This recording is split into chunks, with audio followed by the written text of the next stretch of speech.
ನಮ್ಮೆಲ್ಲ ಪ್ರೀತಿಯ ರೈತ ಬಾಂಧವರಿಗೆ ನಮಸ್ಕಾರ. ಇಂದಿನ ಕೃಷಿರಂಗ ಕಿಸಾನ್ ವಾಣಿ ಕಾರ್ಯಕ್ರಮಕ್ಕೆ ಪ್ರೀತಿಯ ಸ್ವಾಗತ.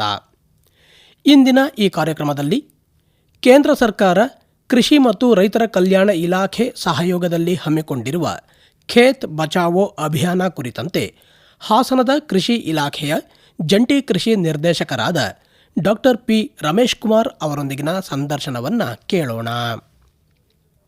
ಪ್ರೀತಿಯ ಕೇಳುಗರೆ, ತಮ್ಮೆಲ್ಲರಿಗೂ ನಮಸ್ಕಾರ. ಇವತ್ತಿನ ಕಾರ್ಯಕ್ರಮಕ್ಕೆ ಸ್ವಾಗತ. ಇವತ್ತಿನ ಕಾರ್ಯಕ್ರಮದಲ್ಲಿ ಕೇಂದ್ರ ಸರ್ಕಾರದ ಕೃಷಿ ಹಾಗೂ ಕೃಷಿಕರ ಕಲ್ಯಾಣ ಮಂತ್ರಾಲಯ ಇತ್ತೀಚೆಗೆ ಒಂದು ಕಾರ್ಯಕ್ರಮವನ್ನು ಜಾರಿಯನ್ನು ಮಾಡಿದೆ. ರಾಷ್ಟ್ರೀಯ ನೈಸರ್ಗಿಕ ಕೃಷಿ ಅಭಿಯಾನದ ಅಡಿಯಲ್ಲಿ ಭೂಮಿಯನ್ನು ಉಳಿಸಿ ಅನ್ನುವಂತಹ ಅಭಿಯಾನ ಅಥವಾ ಖೇತ್ ಬಚಾವೋ ಅಭಿಯಾನ ಅನ್ನುವಂಥದ್ದನ್ನು ಮಾಡ್ತಾ ಇದೆ. ಈ ಖೇತ್ ಬಚಾವೋ ಅಭಿಯಾನ ಜೂನ್ ತಿಂಗಳ 1ನೇ ತಾರೀಕಿನಿಂದ 15ನೇ ತಾರೀಕಿನವರೆಗೆ ಜರುಗ್ತಾ ಇದೆ. ಈ ನಿಟ್ಟಿನಲ್ಲಿ ಖೇತ್ ಬಚಾವೋ ಅಭಿಯಾನ ಅಂತ ಅಂದರೆ ಏನು, ಇದಕ್ಕೆ ಯಾಕೆ ಈಗ ಕರೆಯನ್ನು ನೀಡಲಾಗಿದೆ, ಈ ಒಂದು ಯೋಜನೆ ಅಡಿಯಲ್ಲಿ ಅಥವಾ ಅಭಿಯಾನದ ಅಡಿಯಲ್ಲಿ ಏನೆಲ್ಲ ಚಟುವಟಿಕೆಗಳು ನಡೀತಾ ಇದೆ ಅನ್ನುವಂಥ ವಿಚಾರಗಳನ್ನು ಇವತ್ತಿನ ಸಂಚಿಕೆಯಲ್ಲಿ ಪ್ರಸ್ತಾಪವನ್ನು ಮಾಡ್ತಾ ಇದ್ದೇವೆ. ಹೆಚ್ಚಿನ ಮಾಹಿತಿಯನ್ನು ಮಾಡಿಕೊಡ್ಲಿಕ್ಕಾಗಿ ನಮ್ಮೊಂದಿಗೆ ಇದ್ದಾರೆ ಹಾಸನದ ಕೃಷಿ ಇಲಾಖೆಯ ಜಂಟಿ ಕೃಷಿ ನಿರ್ದೇಶಕರಾದ ಡಾಕ್ಟರ್ ಪಿ ರಮೇಶ್ ಕುಮಾರ್ ಅವರು. ಸರ್, ತಮಗೆ ನಮಸ್ಕಾರ, ಕಾರ್ಯಕ್ರಮಕ್ಕೆ ಸ್ವಾಗತ. ನಮಸ್ಕಾರ ಸರ್. ಖೇತ್ ಬಚಾವೋ ಅಭಿಯಾನವನ್ನು ಮಾಡಿ ಅಂತ ಹೇಳಿ ನಮ್ಮ ಸನ್ಮಾನ್ಯ ಪ್ರಧಾನಮಂತ್ರಿಗಳು ಕರೆಯನ್ನು ಕೊಟ್ಟಿದ್ದಾರೆ. ಏನು ಸರ್ ಖೇತ್ ಬಚಾವೋ ಅಭಿಯಾನ ಅಂತ ಅಂದರೆ? ಈಗ ಇದನ್ನ ಭಾಷಾಂತರ ಮಾಡಿದರೆ ಭೂಮಿ ಉಳಿಸಿ, ಬಚಾವೋ ಅಂತ ಹೇಳಿದ್ರೆ ಭೂಮಿ ಉಳಿಸಿ. ಇದ್ರ ಬಗ್ಗೆ ನಾವು ಈಗಾಗಲೇ ಸಾಕಷ್ಟು ಮಾತಾಡ್ತಾ ಬಂದಿದ್ದೇವೆ. ನಾವು ನಮ್ಮ ಭೂಮಿಯ ಆರೋಗ್ಯವನ್ನ ಏನೆಲ್ಲ ಮಾಡಿ ಕಳ್ಕೊಳ್ತಾ ಇದ್ದೇವೆ ಮತ್ತು ಎಷ್ಟೆಲ್ಲ ತೊಂದರೆಯನ್ನ ಅನುಭವಿಸ್ತಾ ಇದ್ದೇವೆ ಅದರ ಹಿನ್ನೆಲೆ ಒಳಗೆ, ಮತ್ತು ಭೂಮಿಗೆ ಏನೆಲ್ಲ ಕೆಟ್ಟದನ್ನ ಸೇರಿಸಬೇಕು ಅದನ್ನೆಲ್ಲ ಸೇರಿಸಿ ನಮಗಾಗಿರ್ಬೋದು ಅಥವಾ ಮುಂದಿನ ಪೀಳಿಗೆಗಾಗಿರ್ಬೋದು ಒಂದಷ್ಟು ಜಾಗ್ರತೆಯಿಂದ ನಾವು ಅದನ್ನ ಮಾಡಬೇಕು, ಅದನ್ನ ಬಿಟ್ಕೊಡ್ಬೇಕು, ಮುಂದಿನ ಪೀಳಿಗೆಗೆ ಒಳ್ಳೆ ರೀತಿಯಲ್ಲಿ ಭೂಮಿಯನ್ನು ಬಿಟ್ಕೊಡ್ಬೇಕು ಅನ್ನೋದು ಇವತ್ತಿನ ಸವಾಲು. ಈ ರೀತಿಯಲ್ಲಿ ಏನಾಗಿದೆ, ಆಕ್ಚುಲಿ ನಮ್ಗೆಲ್ರಿಗೂ ಗೊತ್ತಿದೆ, ಒಂದು ಅಸಮತೋಲನ ರಸಗೊಬ್ಬರಗಳ ಬಳಕೆ ಅಂತೂ ನಾವೆಲ್ಲರೂ ಸೇರಿ ಮಾಡ್ತಾ ಇದ್ದೇವೆ. ಅಂದ್ರೆ ಎಲ್ಲ ರೈತರು ಸೇರಿ ಅಸಮತೋಲನ ರಸಗೊಬ್ಬರದ ಬಳಕೆ ಮಾಡ್ತಾ ಇದ್ದಾರೆ. ಅಥವಾ ಯಾವುದೋ ಒಂದು ರಸಗೊಬ್ಬರವನ್ನ, ಉದಾಹರಣೆಗೆ ಯೂರಿಯಾ ರಸಗೊಬ್ಬರವನ್ನ ಯಥೇಚ್ಛವಾಗಿ ಬಳಸ್ತಾರೆ. ಯಾಕಪ್ಪ ಅಂತ ಹೇಳಿದ್ರೆ 2 ಕಾರಣ ಯೂರಿಯಾ ರಸಗೊಬ್ಬರವನ್ನ ರೈತರು ಯಾಕೆ ಯಥೇಚ್ಛವಾಗಿ ಬಳಸ್ತಾರೆ ಅಂತ.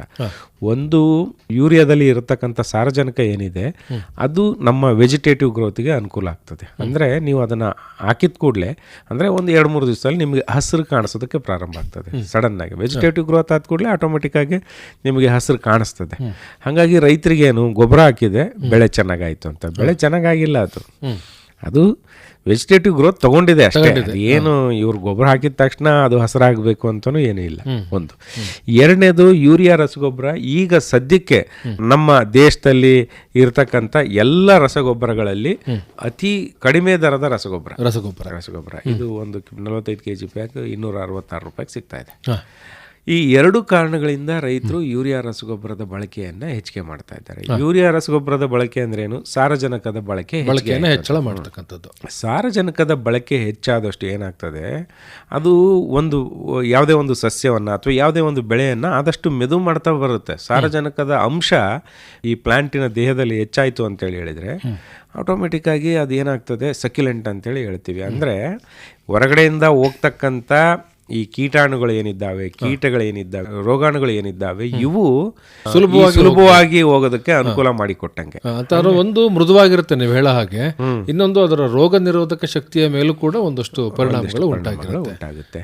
ಈಗ ಯಾವುದೇ ಆಗಲಿ, ನಾವು ಬೇರಿನ ಭಾಗವನ್ನಾಗಲಿ ಅದನ್ನ ಇಂಟರ್ಸೆಕ್ಟ್ ಮಾಡಿ ಮೈಕ್ರೋಸ್ಕೋಪಲ್ಲಿ ನೋಡಿದರೆ ಆ ಬೇರಿನ ಮೇಲ್ಭಾಗದಲ್ಲಿ ಕ್ಯುಟಿಕಲ್ ಅಂತಕ್ಕಂಥ ಒಂದು ಪ್ರೊಟೆಕ್ಟಿವ್ ಲೇಯರ್, ಹೆಂಗೆ ನಮ್ಮ ಮೆದುಳಿಗೆ ತಲೆ ಸ್ಕಲ್ ಇದೆಯೋ, ಬುರುಡೆ ಇದೆಯೋ, ಅದೇ ರೀತಿ ಈ ಬೇರಿನ ಅಂಶಕ್ಕೆ ಪ್ರೊಟೆಕ್ಷನ್ ಕೊಡ್ತಕ್ಕಂಥ ಕ್ಯುಟಿಕಲ್ ಲೇಯರ್ ಅಂತೇಳಿ ಇರ್ತದೆ. ಅದು ಆ ಭಾಗ ಏನಿರ್ತದೆ ಆ ಭಾಗವನ್ನೇ ಇದು ಸಾರಜನಕದ ಬಳಕೆ ಹೆಚ್ಚಾಗೋದ್ರಿಂದ ಮೃದುವಾಗಿ ನಿಮಗೆ ರೋಗಾಣುಗಳ ಒಳನುಸುಳುವಿಕೆ ಏನಾಗ್ತದೆ ಬಹಳ ಸರಳವಾಗಿ ಆಗ್ತದೆ. ಹೆಚ್ಚಿನ ರೋಗಾಣುಗಳಾಗಲಿ ಹೆಚ್ಚಿನ ಕೀಟಗಳ ಕೀಟಗಳಾಗಲಿ ಬಾಧಿಸ್ತಕ್ಕಂಥದ್ದು ಆಗ್ತದೆ. ಒಂದು.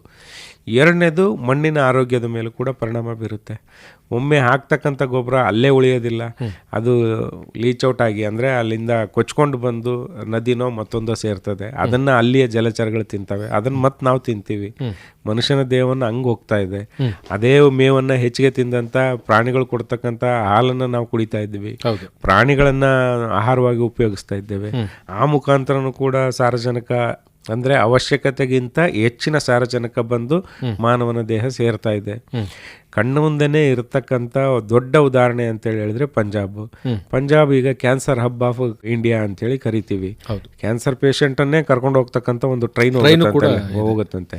ಆ ಥರದ ಪರಿಸ್ಥಿತಿಗೆ ಅವರು ತಲುಪಿದ್ದಾರೆ. ಯಾಕೆ ಅಂತ ಹೇಳಿದ್ರೆ ಅತಿಯಾದ ಸಾರಜನಕದ ಬಳಕೆ ಆಗ್ತಾ ಇರೋದ್ರಿಂದ ಒಂದು. ಆಮೇಲೆ ಈ ರೀತಿ ಅಸಮತೋಲಿತವಾದಂಥ ರಸಗೊಬ್ಬರ ಬಳಕೆ ಮಾಡೋದ್ರಿಂದ ಮಣ್ಣಿನ ಸವೆತನೂ ಕೂಡ ಜಾಸ್ತಿ ಆಗುತ್ತೆ. ಒಂದು ಆರ್ಗ್ಯಾನಿಕ್ ಕಾರ್ಬನ್ ಕಂಟೆಂಟ್ ಅಂತೇಳಿ ಹೇಳ್ತೀವಿ. ಮಣ್ಣಿನಲ್ಲಿ ಸಾವಯವ ಇಂಗಾಲದ ಅಂಶ ಎಷ್ಟಿರಬೇಕು? 1% ಇರಬೇಕು. 1% ಅಂತೇಳಿ ಹೇಳ್ತೀವಿ. ಇದು ಏನಾಗಿದೆ, ಬರ್ತಾ ಬರ್ತಾ ಭಾಳ ಕಡಿಮೆ ಆಗಿದೆ. ಈ ಉದಾಹರಣೆಗೆ ನಮ್ಮ ಹಾಸನ ಜಿಲ್ಲೆಯಲ್ಲೇ ಆನ್ ಆನ್ ಆವರೇಜ್ ಒಂದು 0.3 to 0.4% ಸಾವಯವ ಇಂಗಾಲ ಕಂಡು ಬರ್ತಾ ಇದೆ. ಅಷ್ಟು ಕಡಿಮೆ ಇದೆ. ಎಷ್ಟಿರ್ಬೇಕು ಸರ್ ಮಣ್ಣಿನಲ್ಲಿ? 1% ಇರಬೇಕು. 1% ಇರಬೇಕು. ಇದಿತ್ತು ಅಂತೇಳಿ ಹೇಳಿದ್ರೆ ಮಣ್ಣು ಆರೋಗ್ಯಯುತವಾಗಿದೆ. 1 ಅಥವಾ ಅದಕ್ಕಿಂತ ಹೆಚ್ಚಿತ್ತು ಅಂತ ಹೇಳಿದ್ರೆ ನಿಮ್ಮ ಹೊಲದ ಮಣ್ಣು ಭಾಳ ಆರೋಗ್ಯಯುತವಾಗಿದೆ ಅಂತೇಳಿ ಅರ್ಥ. ಇದು ಒಂದು ಪ್ಯಾರಾಮೀಟರ್ ನಮಗೆ ತಕ್ಷಣ ಮಣ್ಣಿನ ಆರೋಗ್ಯ ಹೆಂಗಿದೆ ಅಂತೇಳಿ ಕಂಡುಹಿಡಿಯೋದು. ಇದಾಯಿತು ಅಂತೇಳಿ ಹೇಳಿದ್ರೆ ಅಲ್ಲಿಗೆ ನಾವು ಮಣ್ಣನ್ನು ಆರೋಗ್ಯದೆಡೆ ಕರ್ಕೊಂಡು ಹೋಗ್ತಿದ್ದೀವಿ ಅಂತ. ಈಗ ನೋಡಿದ್ರೆ 0.3 to 0.4% ನಾವು ಇಷ್ಟೇ ಇರೋದ್ರಿಂದ ನಾವು ಮಾಡಬೇಕಾದಂಥ ಕೆಲಸ ಭಾಳಷ್ಟಿದೆ. ಓಕೆ, ಹಂಗಾಗಿ ಇದ್ರ ಬಗ್ಗೆ ರೈತರಿಗೆ ನಾವು ಅರಿವನ್ನು ಮೂಡಿಸ್ಬೇಕು, ಇದ್ರ ಬಗ್ಗೆ ಹೆಚ್ಚಿನ ಪ್ರಚಾರವನ್ನು ಕೊಡಬೇಕು, ಇದರಿಂದ ಆಗ್ತಕ್ಕಂಥ ಅನಾನುಕೂಲಗಳ ಬಗ್ಗೆ ರೈತರಿಗೆ ತಿಳಿಸ್ಕೊಡ್ಬೇಕು. ಈ ಹಿನ್ನೆಲೆ ಒಳಗೆ ಮಾನ್ಯ ಪ್ರಧಾನಮಂತ್ರಿಗಳು ಒಂದು ಕರೆಯನ್ನು ಕೊಟ್ಟಿದ್ದಾರೆ. ಖೇತ್ ಬಚಾವೋ ಅಭಿಯಾನವನ್ನು ಜೂನ್ 1ರಿಂದ ಜೂನ್ 15ರವರೆಗೂ, ಅಂದರೆ ಅಲ್ಲಿಗೆ ಮುಗಿಯೋದಿಲ್ಲ ಇದು. ಜೂನ್ 1ರಿಂದ 15ರವರೆಗೆ ಭಾಳಷ್ಟು ವ್ಯಾಪಕವಾಗಿ ಮಾಡಿ ಅದರ ನಂತರವೂ ನೀವು ರೈತರಿಗೆ ಇದ್ರ ಬಗ್ಗೆ ತಿಳುವಳಿಕೆಯನ್ನು ಕೊಡಬೇಕು, ಹೆಚ್ಚಿನ ಪ್ರಚಾರವನ್ನು ಕೊಡಬೇಕು ಅನ್ನೋ ದೃಷ್ಟಿಯಲ್ಲಿ ಈ ಖೇತ್ ಬಚಾವೋ ಕಾರ್ಯಕ್ರಮವನ್ನು ಹಮ್ಮಿಕೊಂಡಿದ್ದೆ.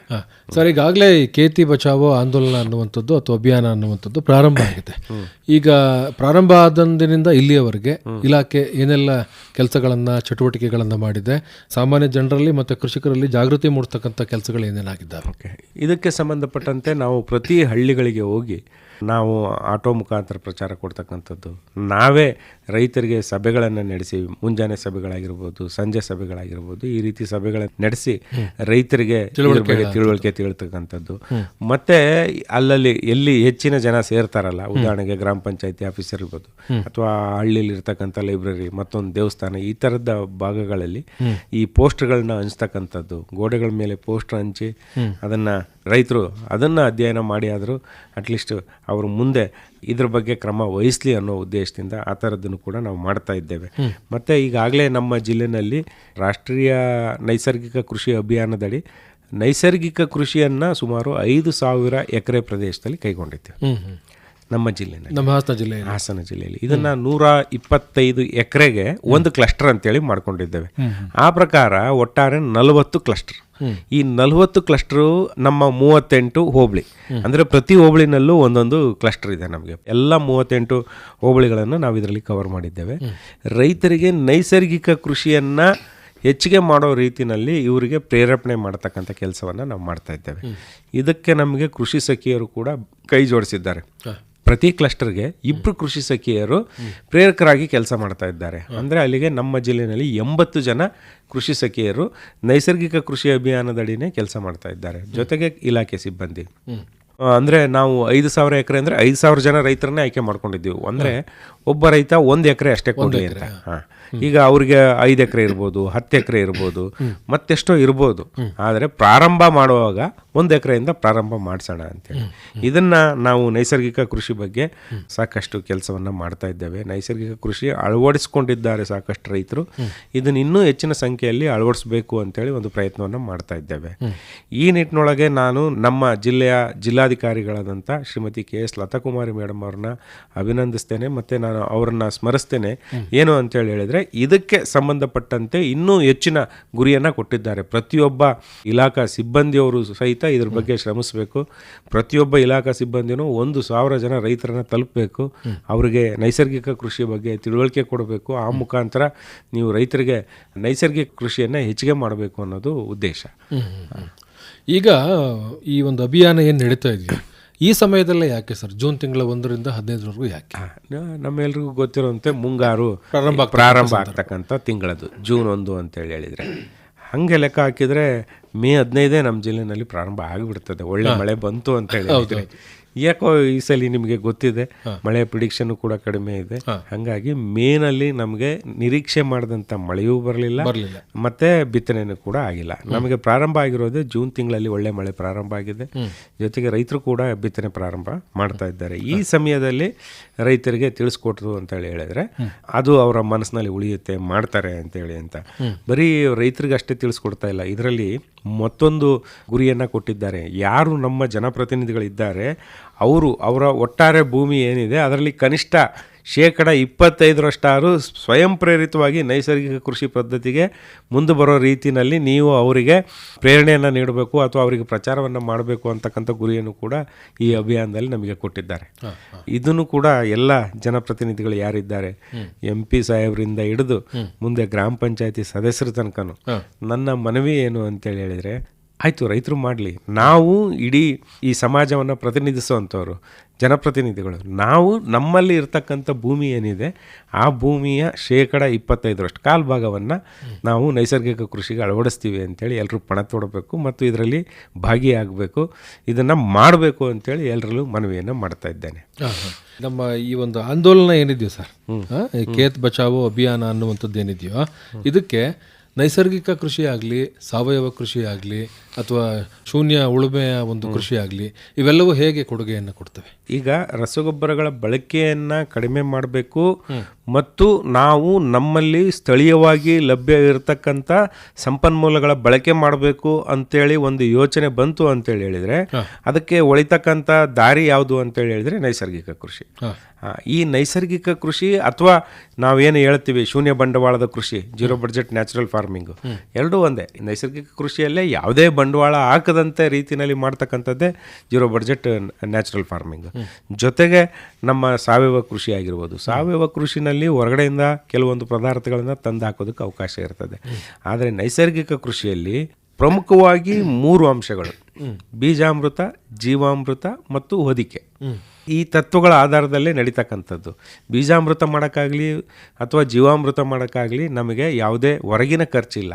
ಇರ್ತಕ್ಕಂಥ ಒಳಗೆ ನಮ್ಮಲ್ಲೇ ಇರ್ತಕ್ಕಂಥ ಸ್ಥಳೀಯ ಸಂಪನ್ಮೂಲಗಳನ್ನು ಬಳಕೆ ಮಾಡಿಕೊಂಡು ಕೃಷಿಯನ್ನು ಮಾಡ್ತಕ್ಕಂಥದ್ದು. ಜೊತೆಗೆ ನಾವು ಏನಾದರೂ ಇದರಲ್ಲಿ ಹೊರಗಡೆಯಿಂದ ತರಲೇಬೇಕಾದಂಥ ಪ್ರಸಂಗ ಬಂತು ಅಂತ ಹೇಳಿದರೆ ಅವನು ಕೂಡ ಸಸ್ಯಜನ್ಯ ಕೀಟನಾಶಕ ಆಗಿರ್ಬೋದು, ಸಸ್ಯಜನ್ಯ ರೋಗನಾಶಕಗಳಾಗಿರ್ಬೋದು, ಇಂಥದನ್ನು ಬಳಸೋದಕ್ಕೆ ಅವಕಾಶ ಇದೆ. ಹಾಗಾಗಿ ನಮಗೆ ಈ ಸಮತೋಲನ ರಸಗೊಬ್ಬರ ಬಳಕೆ ಆಗಿರ್ಬೋದು ಅಥವಾ ಖೇತ್ ಬಚಾವೋ ಅಂತೇಳಿ ಒಂದು ಶಬ್ದ ಬಂದ ಕೂಡಲೇ ಕಣ್ಣಿಗೆ ಒಳೆಯುವಂಥದ್ದು ಮತ್ತು ಮುಂದಿನ ದಾರಿ ಕಾಣ್ತಕ್ಕಂಥದ್ದು ನಮಗೆ ನೈಸರ್ಗಿಕ ಕೃಷಿ.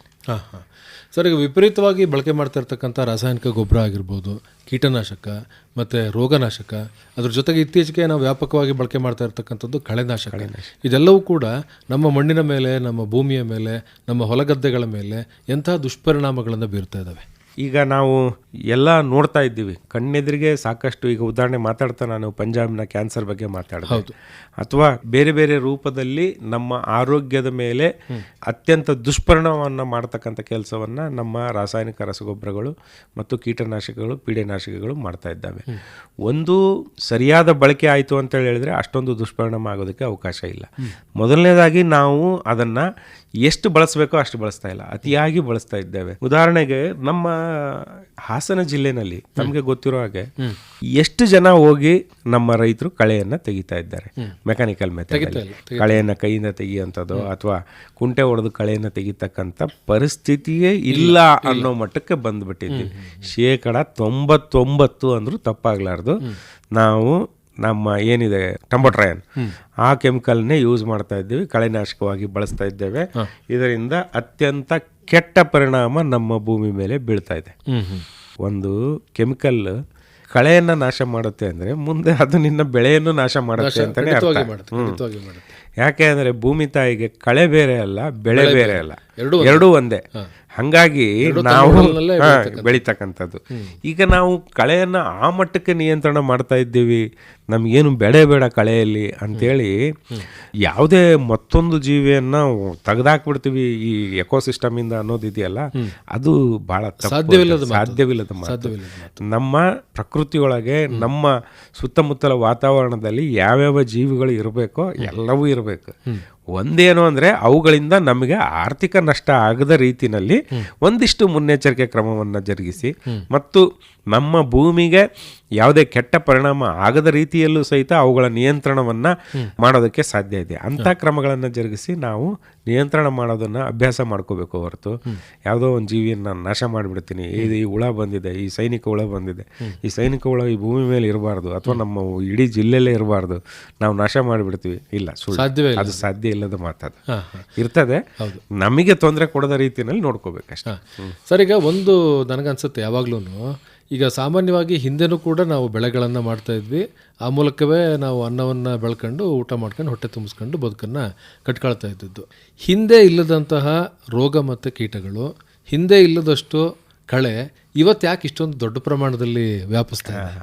ಇದು ಭಾಳ ಒಳ್ಳೆ ಪ್ರಶ್ನೆ. ಏನು ಅಂತೇಳಿ ಹೇಳಿದರೆ, ಈಗ ನಾನು ನಿಮ್ಗೆ ಹೇಳಿದೆ, ಅತಿಯಾದ ಬಳಕೆ ಯಾವುದೇ ಆಯಿತು ಅಂತೇಳಿ ಹೇಳಿದರೆ ಅದು ದುಷ್ಪರಿಣಾಮಕ್ಕೆ ದಾರಿ ಅಂತಲೇ ಅರ್ಥ. ಈಗ ಉದಾಹರಣೆಗೆ ಯಾವುದೋ ಒಂದು ಪತಂಗ ಅಥವಾ ಒಂದು ಕೀಟವನ್ನು ನಿಯಂತ್ರಣ ಮಾಡೋದಕ್ಕೆ ಮೊದಲು ಯಾವುದೋ ಒಂದು ಕೆಮಿಕಲ್ನ ಹೊಡಿತೀವಿ. ಎಷ್ಟು ನಾವು ರೆಕಮೆಂಡ್ ಮಾಡಿರ್ತೀವಿ, ಇದನ್ನು 2 ml 1 ಲೀಟ್ರ್ ನೀರಿಗೆ ಹಾಕಿ ಹೊಡಿರಪ್ಪ ಅಂತ ಹೇಳಿರ್ತೀವಿ, ಹೊಡಿತಾರೆ. ಆದರೆ ಕೆಲವ್ರು ಏನು ಮಾಡ್ತಾರೆ, 2 ml ಎಂತ ಹಾಕೋದು, 2 ml ಹಾಕಂತ ಹೋದರೆ ಒಂದು ಎಕರೆಗೆ 10 ಕ್ಯಾನ್ ಹೊಡಿಬೇಕಾಗುತ್ತೆ. ಯಾರು 10 ಕ್ಯಾನ್ ಹೊಡಿಯೋಷ್ಟು ಪೇಷನ್ಸ್ ಐತೆ? 4 ಕ್ಯಾನ್ನಾಗ ಮುಗಿಸ್ಬಿಡೋಣ, ಹಾಕ್ರೆ ಲೀಟ್ರಿಗೆ ಒಂದು 4 ml 5 ml 8 ml 10 ml ಹಾಕಿ ಹೊಡೆದು ಬಿಡೋದು. ಹಿಂಗಾಯ್ತು ಅಂತೇಳಿ ಹೇಳಿದ್ರೆ ಆಟೋಮೆಟಿಕ್ ಆಗಿ ಆ ಕೆಮಿಕಲ್ಗೆ ರೆಸಿಸ್ಟೆಂಟ್ ಪವರ್ನ ಆ ಕೀಟ ಉತ್ಪತ್ತಿ ಮಾಡ್ಕೊಳ್ಳುತ್ತೆ. ಜೀವಿ ಅದು, ಭಗವಂತ ಸೃಷ್ಟಿ ಮಾಡಿರೋ ಜೀವಿ ಅದು. ಅದಕ್ಕೆ ಗೊತ್ತಿದೆ ಈ ಪ್ರಕೃತಿಯಲ್ಲಿ ಹೆಂಗೆ ತಾನು ಬದುಕಬೇಕು ಅನ್ನೋ ಪ್ರಯತ್ನದಲ್ಲಿ ಅದಿರುತ್ತೆ. ನೀವು ನಾಶ ಮಾಡಕ್ಕೆ ನೀವು ಹೊರಟಿರ್ಬೋದು, ಆದರೆ ಅದಕ್ಕೂ ಕೂಡ ಅದರದೇ ಆದ ಒಂದು ಶಕ್ತಿ ಇದೆ. ಭಗವಂತ ಕೊಟ್ಟಿರ್ತಕ್ಕಂಥ ಒಂದು ಶಕ್ತಿ ಆ ಕೀಟದಲ್ಲೂ ಇದೆ. ಅದು ಸರ್ವೇವಾಗಿ ಟ್ರೈ ಮಾಡಿ. ಅದು ಒಮ್ಮೆ ರೆಸಿಸ್ಟೆನ್ಸ್ ಬೆಳ್ಕೋತು ಅಂತಂದರೆ ನೀವು ತಗೊಂಡೋಗಿ ಆ ಕೆಮಿಕಲಲ್ಲಿ ಅದ್ದಿದ್ರೂ ಸಹಿತ ಅದು ಕೀಟ ಸಾಯೋದಿಲ್ಲ. ಈಗ ಏನಾಗುತ್ತೆ ಅಂತೇಳಿ ಹೇಳಿದ್ರೆ ಮತ್ತೊಂದು ಯಾವುದೋ ಕೆಮಿಕಲ್ ಹೊಡಿತೀವಿ. ಅದನ್ನು ಹೊಡಿಯುವಾಗ ಏನು ಮಾಡಬೇಕಾಗುತ್ತೆ, ಮೊದಲು ಏನು ಕೆಮಿಕಲ್ ಹೊಡೆದಿದ್ವಲ್ಲ ಅದಕ್ಕಿಂತ ಹೆಚ್ಚಿಗೆ ಪವರ್ ಇರತಕ್ಕಂಥ ಕೆಮಿಕಲ್ನ, ರಾಸಾಯನಿಕವನ್ನು ನಾವು ಸಿಂಪಡಣೆ ಮಾಡಬೇಕಾಗುತ್ತೆ. ಹಿಂಗೆ ಮಾಡ್ಕೋತಾ ನಾವೆಲ್ಲ ಅತಿ ಹೆಚ್ಚು ನಾಶವನ್ನು ಉಂಟು ಮಾಡ್ತಕ್ಕಂಥ ರಾಸಾಯನಿಕಗಳ ಬಳಕೆಗೆ ಬಂದು ನಿಂತು ಬಿಟ್ಟಿದ್ದೇವೆ.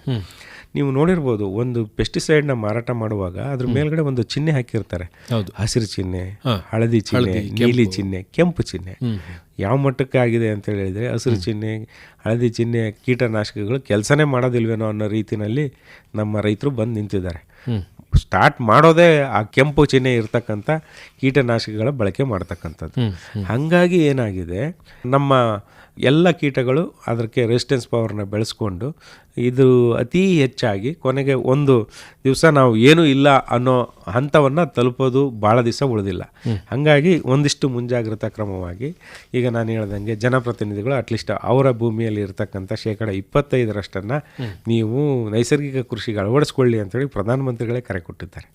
ಮಾಡಿ ನೀವು, ತಪ್ಪೇನಿದೆ ಅಂತೇಳಿ ಅಂತ. ಮತ್ತು ಆಹಾರ ಪದ್ಧತಿಯಲ್ಲೂ ಕೂಡ ನಾವೇನು ಖಾದ್ಯ ತೈಲವನ್ನು ಬಳಕೆ ಮಾಡ್ತಾ ಇದ್ದೇವೆ ಅದರಲ್ಲಿ 10% ಕಡಿಮೆ ಮಾಡಬೇಕು ಅನ್ನೋದು ಮನವಿ ಮತ್ತು ಬಯಕೆ ಇದು ಆಗಬೇಕು ಅಂತ. ಅಂದರೆ ಆರೋಗ್ಯಕರ ಜೀವನ ಶೈಲಿಯನ್ನು ಕೂಡ ಅವರು ಉತ್ತೇಜನ ಕೊಡಬೇಕು ಅಂತೇಳಿ ಅಂತ. ಹಂಗಾಗಿ ನಮ್ಮ ಖಾದ್ಯ ತೈಲ ಬಳಕೆಯಲ್ಲಿ 10% ಕಡಿಮೆ ಮಾಡಿ, ಆಮೇಲೆ ಅತಿ ಹೆಚ್ಚಾಗಿ ಬಳಸ್ತಕ್ಕಂಥ ರಸಗೊಬ್ಬರಗಳು ಯಾವಿದ್ದಾವೆ, ಯೂರಿಯಾ ಮತ್ತು DAP.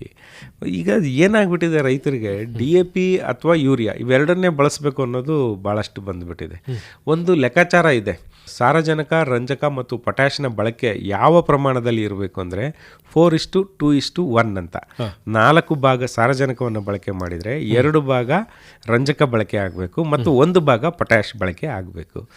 ಈಗ ಎಷ್ಟೋ ಕಡೆ ಅದರದ್ದು ಬಳಕೆ ಪ್ರಮಾಣನೇ ಏರುಪೇರಾಗಿ ಹೋಗ್ಬಿಟ್ಟಿದೆ. ಉದಾಹರಣೆಗೆ ನಮ್ಮ ಪಂಜಾಬ್ನಲ್ಲಿ 9.3 ಮೇ ಬಿ 6:1 ಈ ಹಂತಕ್ಕೆ ಬಂದು ತಲುಪಿದ್ದಾರೆ. ಅಂದರೆ 4 ಭಾಗ ಬಳಕೆ ಮಾಡೋದ್ರ ಬದಲು ಈಗಾಗಲೇ ಅವರು 9 ಭಾಗಕ್ಕೆ ಹೋಗ್ಬಿಟ್ಟಿದ್ದಾರೆ. ಇವನ್ನು ಒಟ್ಟಾರೆ ದೇಶದ ಈ ಅನುಪಾತವನ್ನು ನೋಡಿದ್ರು ಸಹಿತ 6ಕ್ಕೆ ಮುಟ್ಟಿದ್ದೇವೆ. ರಾಜ್ಯದಲ್ಲೂ ಸಹಿತ 5ರಲ್ಲಿದ್ದೇವೆ, 5ರ ಅನುಪಾತದಲ್ಲಿದ್ದೇವೆ. ಅಂದ್ರೆ ಇದರ ಅರ್ಥ ಏನು ಅಂತ ಹೇಳಿದ್ರೆ, ನಾವು ಬಳಕೆ ಮಾಡ್ತಕ್ಕಂಥ ಅನುಪಾತವೇ ತಪ್ಪಾಗಿದೆ ಅಂತೇಳಿ ಅಂತ. ಎಷ್ಟು ಪ್ರಮಾಣದಲ್ಲಿ ಸಾರಜನಕವನ್ನು ಬಳಸಬೇಕೋ ಅಷ್ಟನ್ನು ಬಿಟ್ಟು ಜಾಸ್ತಿ ಬಳಸ್ತಾ ಇದ್ದೇವೆ. ಎಷ್ಟು ಪ್ರಮಾಣದಲ್ಲಿ ಪೊಟ್ಯಾಷನ್ನು ಬಳಸಬೇಕೋ ಅದನ್ನು ಬಿಟ್ಟು ಕಡಿಮೆ ಬಳಸ್ತಾ ಇದ್ದೇವೆ. ಈಗ ಉದಾಹರಣೆಗೆ, ಈಗ ವೆಜಿಟೇಟಿವ್ ಗ್ರೋತಿಗೆ ಸಾರಜನಕ ಆದರೆ ನಮ್ಮ ಈ ಬೇರುಗಳ ಬೆಳವಣಿಗೆಗೆ ರಂಜಕ ಅತಿ ಇಂಪಾರ್ಟೆಂಟು. ಫಾಸ್ಫರಸ್ ಅಂತೇಳಿ ಹೇಳ್ತೀವಲ್ಲ, ಅದು ಮುಂದೆ ಕಾಯಿ ಕಟ್ಟೋ ಹಂತದಲ್ಲಿ ಕಾಯಿ ಕಟ್ಟೋದಕ್ಕಾಗಿರ್ಬೋದು, ರಿಪ್ರೊಡಕ್ಟಿವ್ ಫೇಸ್ಗಾಗಿರ್ಬೋದು, ಎಲ್ಲದಕ್ಕೂ ಪೊಟ್ಯಾಷ್ ಬೇಕು. ಅಂದರೆ ಒಂದು ಬೆಳೆಯ ಸಮಗ್ರ ಬೆಳವಣಿಗೆಗೆ ಈ 3 ಬೇಕು ಅನ್ನೋದು ಒಂದು ಲೆಕ್ಕಾಚಾರ. ಯಾವ ಪ್ರಮಾಣದಲ್ಲಿ ಬೇಕು? 4:2:1 ಪ್ರಮಾಣದಲ್ಲಿ ಬೇಕು. ಇದು ವಿಜ್ಞಾನಿಗಳೇ ಕೊಟ್ಟಿರ್ತಕ್ಕಂಥ ಒಂದು ಮಾರ್ಗಸೂಚಿ. ಆ ಮಾರ್ಗಸೂಚಿ ಪ್ರಕಾರನೇ ನಮ್ಮ ಬಳಕೆ ಇರಬೇಕು ಅಂತೇಳಿ ಇಲ್ಲಿ ನಾವು ಎಡುತ್ತಾ ಇದ್ದೇವೆ. ಹಂಗಾಗಿ ಪಂಚಾಯಿತಿ ಮಟ್ಟದಲ್ಲಿ ಕೂಡ ಖೇತ್ ಬಚಾವೋ ಸಮಿತಿಗಳನ್ನು ನಾವು ಪ್ರಾರಂಭ ಮಾಡಿದ್ದೇವೆ ಆ್ಯಕ್ಚುಲಿ ಈ ಖೇತ್ ಬಚಾವೋ ಅಭಿಯಾನದಲ್ಲಿ. ಮತ್ತು ಇದಕ್ಕೂ ಮುಂಚೆ ಧರ್ತಿ ಮಾತಾ ಬಚಾವೋ ನಿಗರಾಣಿ ಸಮಿತಿ ಅಂತೇಳಿ ಕೂಡ ಮಾಡಿದ್ದೇವೆ. ಅಂದರೆ ಇದೇ ಅರ್ಥದಲ್ಲಿ ಧರ್ತಿ ಮಾತಾ ಬಚಾವೋ ನಿಗರಾಣಿ, ಭೂಮಿ ತಾಯಿ ಸಂರಕ್ಷಣೆ ಸಮಿತಿ. ಈ ಸಮಿತಿಯನ್ನು ಗ್ರಾಮ ಪಂಚಾಯಿತಿ ಮಟ್ಟದಲ್ಲೂ ಮಾಡಿ, ಗ್ರಾಮ ಪಂಚಾಯಿತಿ ಅಧ್ಯಕ್ಷರೇ ಆ ಸಮಿತಿಗೆ ಅಧ್ಯಕ್ಷರಿರ್ತಾರೆ. ಅಲ್ಲಿಯ PDO ಏನಿರ್ತಾರೆ ಅವರು ಸದಸ್ಯರಿರ್ತಾರೆ. ಮತ್ತು ನಮ್ಮ ಕೃಷಿ ಇಲಾಖೆಯ ಕೃಷಿ ಅಧಿಕಾರಿಗಳು ಸದಸ್ಯ ಕಾರ್ಯದರ್ಶಿಗಳು. ಇವರ ಒಂದು ಏನು ಸಮಿತಿ ಇದೆ ಆ ಸಮಿತಿಯ ಮುಖಾಂತರ ಪ್ರತಿಯೊಬ್ಬರಿಗೂ ತಲುಪಿಸ್ಬೇಕು. ಆ ಮುಖಾಂತರ ಏನಾಗಬೇಕು ಅಂದರೆ ಜೀವಾಮೃತ, ಬೀಜಾಮೃತ ಮತ್ತು ನೈಸರ್ಗಿಕ ಪರಿಕರಗಳ ತಯಾರಿಕೆ ಮತ್ತು ಬಳಕೆ ಬಗ್ಗೆ ನೇರವಾಗಿ ಪ್ರಾತ್ಯಕ್ಷಿಕೆಗಳನ್ನು ಆಯೋಜಿಸಿ ತೋರಿಸ್ರಿ ಅಂತೇಳಿ ಕೂಡ ಡೈರೆಕ್ಷನ್ ಇದೆ. ಹಾಗಾಗಿ ನಾವೇನು ನೈಸರ್ಗಿಕ ಕೃಷಿ ಅಭಿಯಾನದಲ್ಲಿ ನೈಸರ್ಗಿಕ ಕೃಷಿಯನ್ನು ಮಾಡ್ತಾ ಇದ್ದೇವೆ, ಇದ್ರ ಬಗ್ಗೆ ರೈತರಿಗೆ ತರಬೇತಿಯನ್ನು ಕೊಡ್ತಾ ಇದ್ದೇವೆ. ಇದ್ರ ಬಗ್ಗೆ ರೈತರಿಗೆ ಒಲವು ಮೂಡೋ ರೀತಿಯಲ್ಲಿ ಒಂದು ಪ್ರಯತ್ನವನ್ನು ನಾವು ಮಾಡ್ತಾ ಇದ್ದೇವೆ.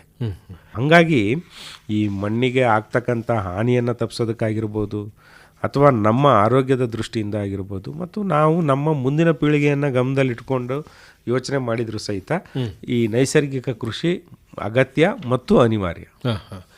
ಈ ಒಂದು ಭೂಮಿ ಉಳಿಸಿ ಅಭಿಯಾನಕ್ಕೆ ಮಣ್ಣಿನ ಪರೀಕ್ಷೆ ಆಗಿರ್ಬೋದು, ಅಥವಾ ನೀವು ನೀಡಿರ್ತಕ್ಕಂತಹ ಮಣ್ಣು ಆರೋಗ್ಯ ಚೀಟಿ ಆಗಿರ್ಬೋದು, ಇವು ಎಷ್ಟರ ಮಟ್ಟಿಗೆ ಪೂರಕವಾಗಿ ಕೆಲಸ ಮಾಡುತ್ತೆ? ಮಣ್ಣು ಆರೋಗ್ಯ ಚೀಟಿಯನ್ನು ಒಂದು ಗಮನಿಸಿ ನೋಡಿದಾಗ ಒಂದಷ್ಟು ಪರಿಣಾಮಕಾರಿಯಾಗಿ ಕೆಲಸ ಮಾಡಿದ್ದಾವೆ ಅಂತೇಳಿ ಹೇಳಿದ್ರೆ ತಪ್ಪಾಗಲಾರ್ದು.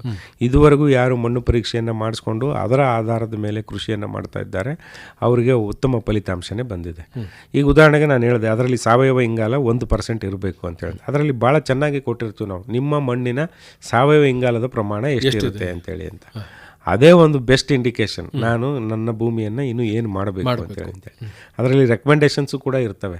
ಈ ಪ್ರಮಾಣದ ಪೋಷಕಾಂಶಗಳು ಲಭ್ಯತೆ ಇರೋ ಹಿನ್ನೆಲೆಯೊಳಗೆ ಇಂತಿಂಥ ಬೆಳೆಗಳನ್ನು ಬೆಳಿಬೋದು, ಅಥವಾ ಇಂತಿಂಥ ಗೊಬ್ಬರಗಳನ್ನು, ರಸಗೊಬ್ಬರಗಳನ್ನು ನೀವು ಬಳಸ್ಬೋದು.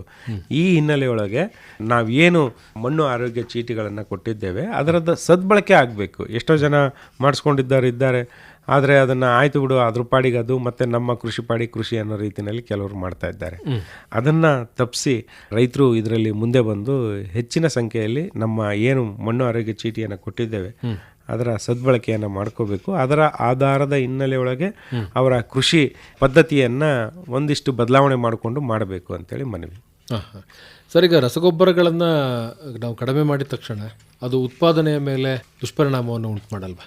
ಅದು ಒಂದು ಸಡನ್ನಾಗೆ ನಾನು ಒಂದೇ ಈ ವರ್ಷ ಮಾಡಿದ್ದೀನಿ ನಾನು ನೈಸರ್ಗಿಕ ಕೃಷಿ, ರಾಸಾಯನಿಕ ಕೃಷಿಯಲ್ಲಿ ಎಷ್ಟು ಇಳುವರಿ ಬರ್ತಿತ್ತೋ ಅಷ್ಟೇ ಇಳುವರಿ ಇಲ್ಲೂ ಬರುತ್ತೆ ಅನ್ನೋದು ತಪ್ಪು. ಅದನ್ನು ನಾನು ರೈತರಿಗೆ ಮೊದಲೇ ಹೇಳ್ತಾ ಇದ್ದೇನೆ. ಒಂದು ಸ್ಟೆಬಿಲೈಸೇಷನ್ ಅಂತೇಳಿ ಬೇಕು, ಸ್ಟೆಬಿಲೈಸೇಷನ್ ಟೈಮ್ ಅಂತೇಳಿ. ಆ ಟೈಮ್ ಸ್ವಲ್ಪ ತಗೊಳ್ತದೆ. ಹಂಗಾಗಿ ನಾವೇನು ಹೇಳ್ತಾ ಇದ್ದೇವೆ ಅಂತೇಳಿ ಹೇಳಿದರೆ, ನಿಮ್ಮಲ್ಲಿ 4 ಎಕರೆ ಇತ್ತು ಅಂತ ಹೇಳಿದರೆ ಅಟ್ಲೀಸ್ಟ್ ಮೊದಲನೇ ಹಂತದಲ್ಲಿ 1 ಎಕರೆ ಭಾಗದಲ್ಲಿ ನೀವು ಪ್ರಾರಂಭ ಮಾಡಿ ಅಂತೇಳಿ ಅಂತ. ಏನು ಅಂತ ಹೇಳಿದ್ರೆ, ಒಂದು ಸಲ ಅಲ್ಲಿಗೆ ಹೊಂದಾಣಿಕೆ ಆಯಿತು ಅಂತ ಹೇಳಿದರೆ ಮೇ ಬಿ 2 ವರ್ಷ ಆಗ್ಬೋದು, ಕೆಲವರಿಗೆ 3 ವರ್ಷ ಆಗ್ಬೋದು. ಈ ಸಮಯ ಮ್ಯಾಕ್ಸಿಮಮ್ ಅಷ್ಟರೊಳಗೆ ನಾವು ನಮ್ಮ ಭೂಮಿ ಅದಕ್ಕೆ ಹೊಂದ್ಕೊಳ್ಳುತ್ತೆ. ಮತ್ತು ಲಭ್ಯ ಇರತಕ್ಕಂಥ ಸಸ್ಯಜನ್ಯ ಕೀಟನಾಶಕಗಳಾಗಿರ್ಬೋದು, ಸಸ್ಯಜನ್ಯ ಪೋಷಕಾಂಶಗಳಾಗಿರ್ಬೋದು, ಯಾವುದೇ ಸಾವಯವ ಪದಾರ್ಥಗಳಾಗಿರ್ಬೋದು, ಅದನ್ನು ಅತಿ ಹೆಚ್ಚು ಪರಿಣಾಮಕಾರಿಯಾಗಿ ಬಳಸೋದನ್ನು ಕೂಡ ನಾವು ಈ ನೈಸರ್ಗಿಕ ಕೃಷಿ ಅಭಿಯಾನದಲ್ಲಿ ಹೇಳ್ಕೊಡ್ತಾ ಇದ್ದೇವೆ. ಸುಮ್ಮನೆ ನೇರವಾಗಿ ಬಳಸೋದ್ರ ಬದಲು ಬೇರೆ ಬೇರೆ ಮೆಥಡ್ನಲ್ಲಿ ಅದು ಬೆಳೆಸ್ತಕ್ಕಂಥದ್ದು ಹೇಗೆ, ಅದನ್ನು ಪರಿಣಾಮಕಾರಿಯಾಗಿ ಬಳಸೋದ್ರಿಂದ ನಮ್ಮ ಬೆಳೆಗಳ ಆರೋಗ್ಯ ಚೆನ್ನಾಗಿರ್ತದೆ, ಮಣ್ಣಿನ ಆರೋಗ್ಯನೂ ಕೂಡ ಚೆನ್ನಾಗಿರ್ತದೆ. ಆ ನಿಟ್ಟಿನೊಳಗೆ ಇದು ತುಂಬ ಏನೋ ಲಾಸ್ ಮಾಡಿಬಿಡ್ತದೆ ಅಂತೇಳಿ ಕೂಡ ಇಲ್ಲ. ನಮ್ಮ ಒಟ್ಟಾರೆ ದೃಷ್ಟಿಯಿಂದ ನಾವು ನೈಸರ್ಗಿಕ ಕೃಷಿಯನ್ನು ಅಥವಾ ಸಾವಯವ ಕೃಷಿಯನ್ನು ಅಳವಡಿಸೋದು ಒಳ್ಳೆಯದು. ಅಂತಿಮವಾಗಿ ಈ ಒಂದು ಸಂದರ್ಭದಲ್ಲಿ, ಅಭಿಯಾನದ ಸಂದರ್ಭದಲ್ಲಿ ನಮ್ಮ ಕೃಷಿಕರು ಎಷ್ಟರ ಮಟ್ಟಿಗೆ ಜಾಗೃತರಾಗಿರಬೇಕು ಅಂತೀರಿ? ಇದು 100% ಕಾಂಟ್ರಿಬ್ಯೂಷನ್ ಬೇಕು ಅವ್ರ ಕಡೆಯಿಂದ. ಅಂದರೆ ಇದು ನನ್ನ ಒಬ್ಬನ ದೃಷ್ಟಿಯಿಂದ ಅಲ್ಲ, ಇಡೀ ದೇಶದ ಲೆಕ್ಕಾಚಾರದಿಂದ ಮತ್ತು ಇದೊಂದೇ ಪೀಳಿಗೆ ಲೆಕ್ಕದಲ್ಲಿ ಇಟ್ಕೊಳ್ಳೋದಲ್ಲ, ಮುಂದಿನ ಪೀಳಿಗೆ ಮಕ್ಕಳು, ಮೊಮ್ಮಕ್ಕಳು, ಅವ್ರ ಮೊಮ್ಮಕ್ಕಳು ಎಲ್ಲದನ್ನೂ ಗಮನದಲ್ಲಿ ಇಟ್ಕೊಂಡು ಇರೋದೊಂದೇ ಭೂಮಿ ಹಾಳಾಯಿತು ಅಂದರೆ ಮುಗೀತು. ಯಾಕಂದರೆ ಮಣ್ಣೇ ಎಲ್ಲದಕ್ಕೂ ಸರ್ವಸ್ವ. ನಾವು ಮಾತಾಡ್ತಾ ಹೇಳ್ತಾ ಇದ್ದೀವಿ, ಮಣ್ಣಿಂದಲೇ ಕಾಯ ಮಣ್ಣಿಂದನೇ, ಮಣ್ಣಿಂದ ಬಂದಂಥ ದೇಹ ಮಣ್ಣಿಗೆ ಹೋಗ್ತಕ್ಕಂಥದ್ದು ಅಂಥೇಳಿ ಹಿರಿಕರು ಮಾತಾಡ್ತಾರೆ. ಅದರ ಅರ್ಥ ಏನು? ಮಣ್ಣಿನ ಮಹತ್ವವೇ ಅಂಥದ್ದು ಅಂತೇಳಿ. ಮಣ್ಣಿಲ್ಲ ಅಂದರೆ ಏನೂ ಇಲ್ಲ ಅಂಥೇಳಿ.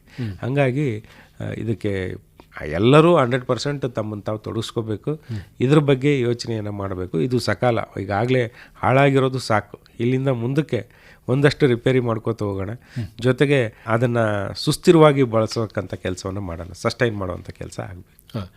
ಒಳ್ಳೆಯದು ಸರ್. ಇದುವರೆಗೆ ಕೇಂದ್ರ ಸರ್ಕಾರದ ಕೃಷಿ ಮತ್ತು ರೈತರ ಕಲ್ಯಾಣ ಇಲಾಖೆ ಹಮ್ಮಿಕೊಂಡಿರ್ತಕ್ಕಂತಹ ಖೇತ್ ಬಚಾವೋ ಅಭಿಯಾನ ಅಥವಾ ಭೂಮಿ ಉಳಿಸಿ ಅಭಿಯಾನ, ಇದು ಯಾಕೆ, ಏನು, ಹೇಗೆ ಅನ್ನುವಂಥ ವಿಚಾರಗಳನ್ನು ವಿವರವಾಗಿ ನಮ್ಮ ಕೃಷಿಕರಿಗೆ ತಿಳಿಸಿಕೊಟ್ರಿ. ತಮಗೆ ಧನ್ಯವಾದಗಳು. ನಮಸ್ಕಾರ. ಎಲ್ಲ ರೈತರಲ್ಲೂ ಮತ್ತೊಮ್ಮೆ ಮನವಿಯನ್ನು ಮಾಡ್ತಾ ಇದ್ದೇನೆ. ನೈಸರ್ಗಿಕ ಕೃಷಿ ಅಭಿಯಾನದಲ್ಲಿ, ಖೇತ್ ಬಚಾವೋ ಅಭಿಯಾನದಲ್ಲಿ ತಾವು ಪಾಲ್ಗೊಳ್ಳಿ ಮತ್ತು ಇಲ್ಲಿ ಕೊಡ್ತಕ್ಕಂಥ ಸಲಹೆಗಳನ್ನು ಅನುಸರಿಸಿ ತಮ್ಮ ಮಟ್ಟದಲ್ಲಿ ಅದನ್ನು ಪಾಲನೆ ಮಾಡಿ. ಅದೇ ರೀತಿ ನಮ್ಮೆಲ್ಲ ಜನಪ್ರತಿನಿಧಿಗಳಿಗೂ ಕೂಡ ಕರೆ ಇದೆ. ನಿಮ್ಮ ಅಲ್ಲಿ ಇರ್ತಕ್ಕಂಥ 25% ಭಾಗವನ್ನು ನೈಸರ್ಗಿಕ ಕೃಷಿಗೆ ಅಳವಡಿಸಿ ಅಂತೇಳಿ ಎಲ್ಲರೂ ಸೇರಿ ಈ ನೈಸರ್ಗಿಕ ಕೃಷಿಯನ್ನು ಮಾಡೋಣ. ಈ ಭೂಮಿ ತಾಯಿಯನ್ನು ನಮಗಾಗಿ ಮತ್ತು ನಮ್ಮ ಮುಂದಿನ ಪೀಳಿಗೆಗಾಗಿ ಉಳಿಸೋಣ ಅಂತೇಳಿ ಎಲ್ಲರಲ್ಲೂ ಮನವಿ ಮಾಡ್ತಾ ಮುಗಿಸೋಣ ಸರ್. ನಮಸ್ಕಾರ. ಧನ್ಯವಾದ. ನಮಸ್ತೆ ಸರ್. ಇದುವರೆಗೆ ಕೇಂದ್ರ ಸರ್ಕಾರ ಕೃಷಿ ಮತ್ತು ರೈತರ ಕಲ್ಯಾಣ ಇಲಾಖೆ ಸಹಯೋಗದಲ್ಲಿ ಹಮ್ಮಿಕೊಂಡಿರುವ ಖೇತ್ ಬಚಾವೋ ಅಭಿಯಾನ ಕುರಿತಂತೆ ಹಾಸನದ ಕೃಷಿ ಇಲಾಖೆಯ ಜಂಟಿ ಕೃಷಿ ನಿರ್ದೇಶಕರಾದ ಡಾಕ್ಟರ್ ಪಿ ರಮೇಶ್ ಕುಮಾರ್ ಅವರೊಂದಿಗಿನ ಸಂದರ್ಶನ ಕೇಳಿದಿರಿ.